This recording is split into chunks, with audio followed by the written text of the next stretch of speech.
Guys, আসসালামু আলাইকুম, welcome back to my YouTube channel. আমি বর্ণা হোসেন স্বাগত জানাচ্ছি তোমাদের সবাই দেশ এবং দেশের বাইরে যে যেখানে আছো। আশা করি সকলে ভালো আছো, সুস্থ আছো এবং হাসি খুশি আছো। আলহামদুলিল্লাহ আমিও ভালো আছি। চলে আসলাম এই গরমের মধ্যে 3টি জুস রেসিপি শেয়ার করব। কি কি জুস রেসিপি আমি তোমাদের সাথে শেয়ার করব সেটা বলে দিচ্ছি আগে। আমি আজকে পাকা আম নিয়েছি, কাঁচা আম নিয়েছি, জাম, এই 3টি রেসিপি আজকে তোমাদের সাথে আমি শেয়ার করব। আমার প্রথম রেসিপি হচ্ছে জামের জুস। এখানে 1 গ্লাস জাম নিয়েছি। আমি এখন 1 গ্লাস পানি দিয়ে দিচ্ছি। আমি 1 গ্লাস জাম নিয়েছি আর 1 গ্লাস পানি দিয়ে দিচ্ছি। এতে দিয়ে দিব এখন বিট লবণ আধা চা চামচ। তোমরা যদি ঝাল বেশি খেতে চাও তাহলে তোমরা কাঁচামরিচটা অ্যাড করতে পারো, তো আমি অ্যাড করছি কারণ আমার ঝাল ভালো লাগে। আমি এখানে এই 5-6টা কাঁচামরিচ অ্যাড করছি। আমি দিয়ে দিচ্ছি সাদা গোলমরিচের গুঁড়ো আধা চা চামচ, আর দিয়ে দিচ্ছি আমরা যে সাধারণত যেই লবণটা খাই সেই লবণটা অল্প একটু। এখন ব্লেন্ড করে নিব।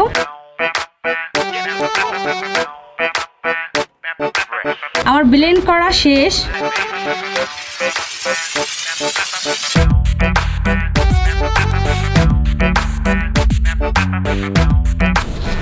তৈরি হয়ে গেল জামের জুস। এখন আমি চলে যাব নেক্সট রেসিপিতে। আমি এখন পাকা আমের জুস তৈরি করব। এখানে আছে 2 কাপ পরিমাণের পাকা আম, স্বাদ মতন লবণ। তোমরা চাইলে সাদা গোলমরিচের গুঁড়ো অ্যাড করতে পারো, আবার না চাইলে স্কিপও করতে পারো। আমি সামান্য পরিমাণ দিচ্ছি শুধু ফ্লেভার আনার জন্য। এখন দিয়ে দিচ্ছি চিনি, সেটা স্বাদ মতো। আমি 4 চামচের একটু বেশি দিয়েছি। এখন দিয়ে দিব গুঁড়ো দুধ। তোমরা চাইলে দিতেও পারো বা নাও দিতে পারো, দিলে টেস্টটা বাড়ে। আমি এখানে দিয়ে দিচ্ছি 3-4 চামচ। দিয়ে দিচ্ছি বিট লবণ। দিয়ে দিব এখানে 2 গ্লাস পানি। এখন ব্লেন্ড করে নিব। তৈরি হয়ে গেল পাকা আমের জুস। এখন আমি পরিবেশন করে নেব।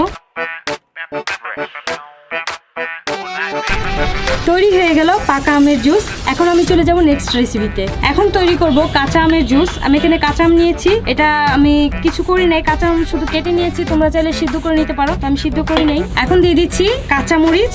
তোমাদের ইচ্ছে মতন তোমরা দিও, ঝাল কম খেলে কম, ঝাল বেশি খেলে বেশি। সাদা গোলমরিচের গুঁড়ো 1 চা চামচ, খাবারের লবণ 1 চা চামচ। যেহেতু আমটা টক এই জন্য আমি লবণটা একটু বেশি ইউজ করছি। বিট লবণ আধা চা চামচ। আমি প্রথমে 1 গ্লাস পানি দিয়ে এটাকে ব্লেন্ড করে নেব, না হলে দেখা গেছে যে অল্প চাকা চাকা রয়ে গিয়েছে। এই জন্য আমি প্রথমে 1 গ্লাস দিয়ে ব্লেন্ড করে নিচ্ছি। আমি এখন আরো আধা গ্লাস পানি দিয়ে দিচ্ছি। তৈরি হয়ে গেল কাঁচা আমের জুস। এখন আমি পরিবেশন করে নেব। তৈরি হয়ে গেল কাঁচা আমের জুস। খুব সহজে তৈরি হয়ে গেল 3টি জুস রেসিপি, জামের জুস, পাকা আমের জুস এবং কাঁচা আমের জুস। এই রেসিপিটি বাসায় ট্রাই করে আমাকে জানাতে পারো কমেন্টের মাধ্যমে যে এই রেসিপিটি তোমাদের কেমন লেগেছে। আশা করি এই রেসিপিটি তোমাদের খুব ভালো লাগবে এবং উপকারে আসবে। আজকের ভিডিও ছিল এই পর্যন্তই। ভালো লাগলে লাইক, কমেন্ট, শেয়ার ও সাবস্ক্রাইব করতে ভুলবে না। বেল আইকনটি ক্লিক দিয়ে দিবে। Tata, take care, have fun, আল্লাহ হাফেজ।